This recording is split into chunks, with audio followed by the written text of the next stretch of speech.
Chama cha walimu nchini CWT kimeiomba serikali kuendelea kuimarisha ushirikiano baina yao ili kukabiliana na changamoto zinazomkabili mwalimu kwa maendeleo ya sekta ya elimu na taifa kwa ujumla. Taarifa zaidi tuungane na mwanahabari wetu Rajabu Ngwame.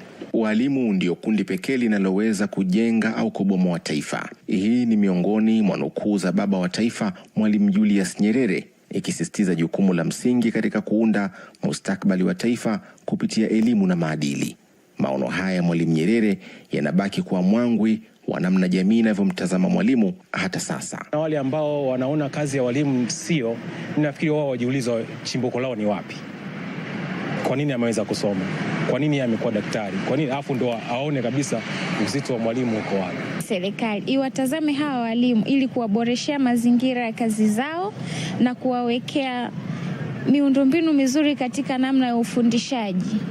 Jijini Dodoma, viongozi wa kitaifa wa chama cha walimu Tanzania CWT wanasisitiza kuimarisha ushirikiano baina ya chama hicho na serikali. Hiki ni chama cha walimu ambacho tunatamani kutembea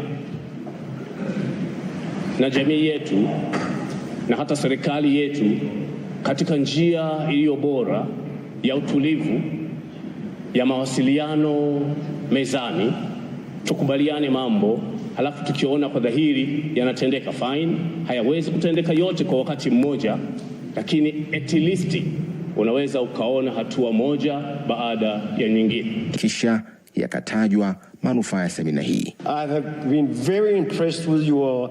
Nimevutiwa sana na umakini wenu na namna mlivyoshiriki kikamilifu katika mafunzo haya. Lakini mafunzo haya pia yametusisitiza zaidi kutoa kipaumbele katika kutoa huduma kwa wanachama. Tulikuwa na viongozi wa elimu wakitoka ofisi ya Waziri Mkuu TAMISEMI, na yale waliotuasa na kwetu yalikuwa kama ni sehemu ya darasa. Semina hii imeandaliwa na shirikisho la vyama vya walimu duniani ili kuwajengea uwezo viongozi wa kitaifa wa CWT katika kuwahudumia wanachama wake, ambapo zaidi ya mada 12 ikiwemo uongozi, usimamizi wa fedha na mawasiliano zimetolewa. Rajabu Ngwame, TBC.